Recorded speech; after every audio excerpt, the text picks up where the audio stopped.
माँ का सपना। शाम के 5 बज गए। एकाएक कर सभी मरीज जा चुके थे। बाकी बचे कामों की जानकारी लेने के लिए डॉक्टर अभय ने अपनी सहायक मिताली को अपने केबिन में बुलाया। हेलो सर, मैं अंदर आ सकती हूँ? मिताली ने पूछा। हाँ, डॉक्टर अभय ने इशारे से उत्तर दिया। मिताली सभी कामों की सूची उन्हें बताने लगी। डॉक्टर अभय उसे सुनते जा रहे थे और साथ ही आवश्यक दिशा निर्देश भी दे रहे थे। उनका अस्पताल शहर का सबसे प्रतिष्ठित अस्पताल था। सारे काम खत्म होने पर डॉक्टर अभय ने जब मिताली को जाने को कहा तो मिताली ने उनकी तरफ एक नीले रंग का लिफाफा बढ़ा दिया। सर, आपके लिए एक चिट्ठी आई है। मेरे लिए? डॉक्टर अभय आश्चर्य से बोले। इस टेलीफोन के ज़माने में पत्र किसने लिखा है?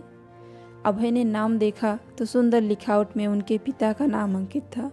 हाथ में पत्र लिए डॉक्टर अभय असमंजस की स्थिति में थे। फ़ोन की सुविधा होने के बावजूद भी पिताजी ने उन्हें पत्र क्यों लिखा? विचारों से निकल उन्होंने मिताली को जाने को बोला और खुद पत्र पढ़ने लगे। प्रिय अभय, शुभ आशीष। मुझे पता है तुम इसी उलझन में होगे कि मैंने फ़ोन और वीडियो कॉल की सुविधा होने के बावजूद तुम्हें पत्र क्यों लिखा। बेटा, मैं जो तुमसे कहना चाहता हूँ शायद फ़ोन पर नहीं कह पाता। पिता होना कभी भावनाओं को व्यक्त करना नहीं सीखा, इसलिए मन की बात बताने के लिए पत्र का सहारा ले रहा हूँ। तुम्हारी माँ की बीमारी में कोई सुधार नहीं दिख रहा। यहाँ के डॉक्टर ने उन्हें किसी बड़े अस्पताल में जाकर इलाज करवाने को बोला है। बेटा, तुम्हारी माँ की जिद तो तुम जानते हो। मेरे कितने बार समझाने पर भी वो तुम्हारे पास शहर में जाके इलाज करवाने को राजी नहीं हुई।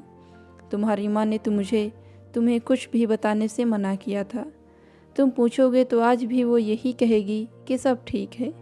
बेटा, तुम्हारे दादाजी की मृत्यु हार्ट अटैक की वजह से हुई थी। गांव से शहर के अस्पताल ले जाने में काफ़ी समय लग गया था।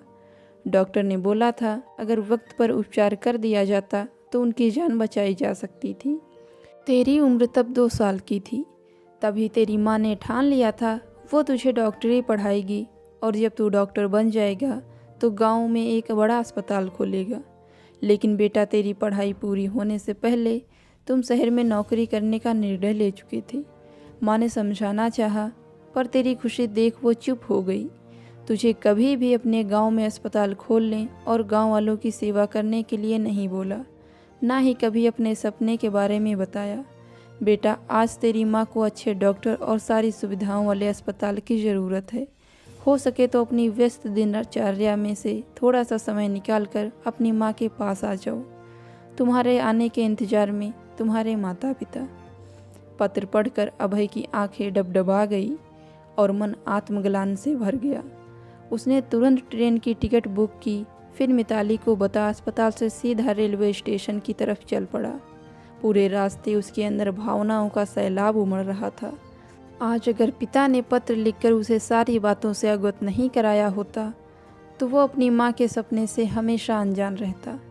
ट्रेन की छुक छुक की आवाज़ के साथ उसका बचपन चलचित्र की तरह उसकी आंखों के सामने था। कैसे उसकी माँ ने हमेशा उसे प्रोत्साहित किया, उसका मनोबल बढ़ाया।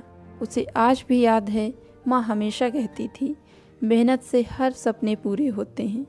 फिर माँ ने उसे क्यों नहीं बताया गांव में अस्पताल खोलने के अपने सपने के बारे में? शायद गलती उसी की थी। शहर की चकाचौंध भरी रोशनी में वो माँ की आंखों का सपना नहीं पढ़ पाया।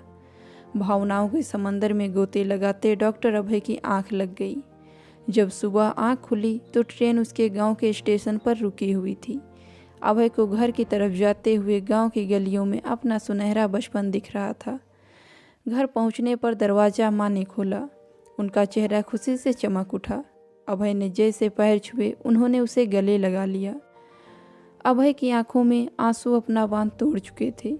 वो माँ को पास बिठा बोला, मैं आ गया माँ, आपके सपने को पूरा करने। माँ आश्चर्यचकित हो उसे देख रही थी। अभय ने गोदी में सिर रखकर आंखें बंद कर ली।